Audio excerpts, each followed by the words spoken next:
Hello guys, এই যে Malaysia এই যে বড়ই গাছ স্বপ্নেও ভাবিনি দেখতে পারবো। ঠিক আছে, দেখেন কত সুন্দর।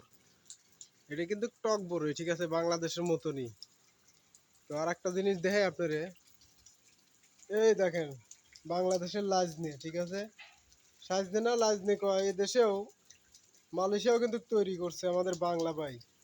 আমাদের বাংলা ভাইয়ের হাতের জিনিস, ঠিক আছে, মনে করেন যা লাগায় তাই সুন্দর হয়।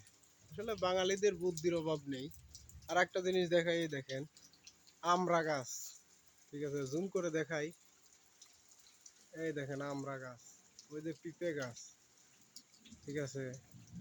যা করছে সবই আমাদের বাঙালি ভাইরা, ঠিক আছে। বাঙালি ভাইদের হাতের মানে বরকতি আলাদা, ঠিক আছে। দেখেন অবস্থা, কাম্পংয়ে আজকে বৃষ্টি হচ্ছে, অসাধারণ বৃষ্টি। আসলে মালয়েশিয়া এসে বড়ই গাছ দেখতে পারবো আমি স্বপ্নেও ভাবিনি। আর একটা কথা হচ্ছে, বড়ই গাছ কিন্তু আর একটা কামে লাগে, সেটা হচ্ছে মানুষ মরে গেলেই মরার সাথে সাথে কিন্তু বড়ই পাতা দিয়ে গোসল করায়, ঠিক আছে। এটা কিন্তু বিশাল একটা দরকারি গাছ। শুধু যে বড়ই খাওয়ার জন্য তা না, বড়ইয়ের পাতাটাও কামে লাগে। আল্লাহ পাকের সব নীলা খেলা। আচ্ছা ঠিক আছে, সবাই ভালো থাকবেন।